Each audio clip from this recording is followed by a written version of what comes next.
न बुद्धि ధి మహాప్రాణ స్ట్రెస్ ఒత్తి చెప్పాలి.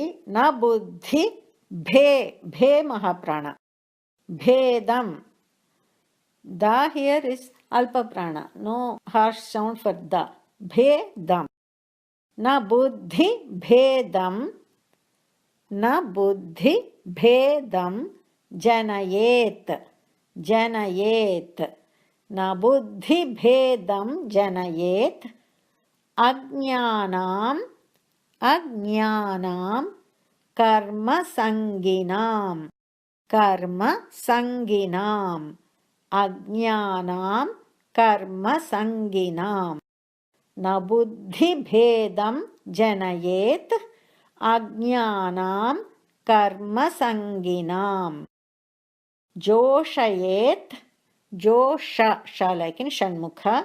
జోషయేత్ సర్వకర్మాణి సర్వకర్మాణి. జోషయేత్ సర్వకర్మాణి విద్వాన్ యుక్తః సమాచరన్. విద్వాన్ విద్వాన్ యుక్తః డబుల్ ఎస్ దేర్, సాకి సావత్ ఇవ్వాలి, నో హెచ్ సౌండ్, నో హా సౌండ్. విద్వాన్ యుక్తః సమాచరన్ విద్వాన్ యుక్తః సమాచరన్. జోషయేత్ సర్వకర్మాణి విద్వాన్ యుక్తః సమాచరన్. నా బుద్ధిభేదం జనయేత్ అజ్ఞానాం కర్మ సంగినాం. జోషయేత్ సర్వకర్మాణి విద్వాన్ యుక్తః సమాచరన్. One should not disturb the mindset of those who perform actions with attachment. The wise must be alert in performing their own actions, deliberately encouraging others to engage in similar good deeds. If not, the ignorant will turn wayward and give up their duties. If that happens, their hearts will not attain purity and they will fail to gain knowledge. They will be losers at both ends. అవివేకులైన కర్మాసక్తుల బుద్ధిని చలింపచేయకూడదు. అప్రమత్తుడై కర్మలను ఆచరిస్తూ వారి చేత కూడా కర్మలను చేయించాలి. అలా చెయ్యకపోతే వారి బుద్ధి చంచలమై వారు కర్మహీనులవుతారు. అందువల్ల వారికి చిత్తశుద్ధి కలుగదు, జ్ఞానం లభించదు, ఉభయభ్రష్టులవుతారు. నా బుద్ధిభేదం జనయేత్ నా బుద్ధిభేదం జనయేత్ నా బుద్ధిభేదం జనయేత్ నా బుద్ధిభేదం జనయేత్ నా బుద్ధిభేదం జనయేత్ నా బుద్ధిభేదం జనయేత్ నా బుద్ధిభేదం జనయేత్ నా బుద్ధిభేదం జనయేత్ నా బుద్ధిభేదం జనయేత్ నా బుద్ధిభేదం జనయేత్ అజ్ఞానాం కర్మ సంగినాం అజ్ఞానాం కర్మ సంగినాం అజ్ఞానాం కర్మ సంగినాం అజ్ఞానాం కర్మ సంగినాం అజ్ఞానాం కర్మ సంగినాం అజ్ఞానాం కర్మ సంగినాం అజ్ఞానాం కర్మ సంగినాం అజ్ఞానాం కర్మ సంగినాం అజ్ఞానాం కర్మ సంగినాం అజ్ఞానాం కర్మ సంగినాం.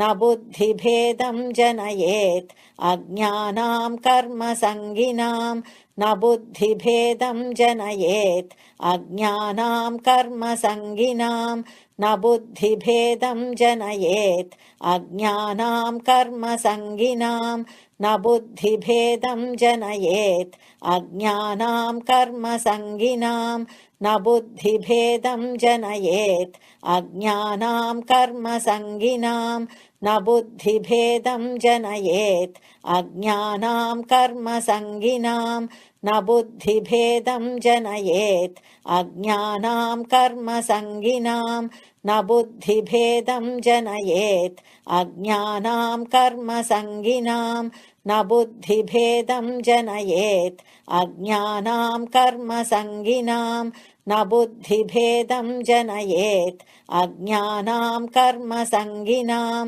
जोषयेत् सर्वकर्माणि जोषयेत् सर्वकर्माणि जोषयेत् सर्वकर्माणि जोषयेत् सर्वकर्माणि जोषयेत् सर्वकर्माणि जोषयेत् सर्वकर्माणि जोषयेत् सर्वकर्माणि जोषयेत् सर्वकर्माणि जोषयेत् सर्वकर्माणि जोषयेत् सर्वकर्माणि विद्वान् युक्तः समाचरन् विद्वान् युक्तः समाचरन् विद्वान् युक्तः समाचरन् विद्वान् युक्तः समाचरन् विद्वान् युक्तः समाचरन् विद्वान् युक्तः समाचरन् विद्वान् युक्तः समाचरन् विद्वान् युक्तः समाचरन् विद्वान् युक्तः समाचरन् विद्वान् युक्तः समाचरन्